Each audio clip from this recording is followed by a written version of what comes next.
Termometr sinib, simob qo'lga tegsa nima bo'ladi? Agar uyingizdagi termometr sinib, ichidagi simob qo'lingizga to'kilsa nima bo'ladi?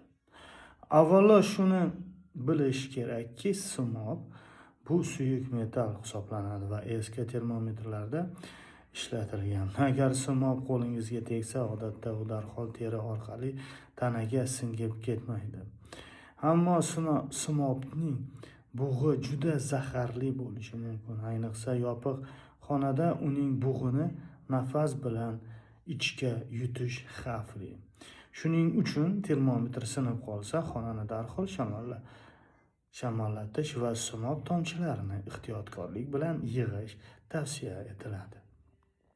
Hozir esa ko'pchilik xavfsizroq bo'lgan elektron termometrlardan foydalanmoqda. Sizning uyingizda hali ham eski simobli termometr bormi?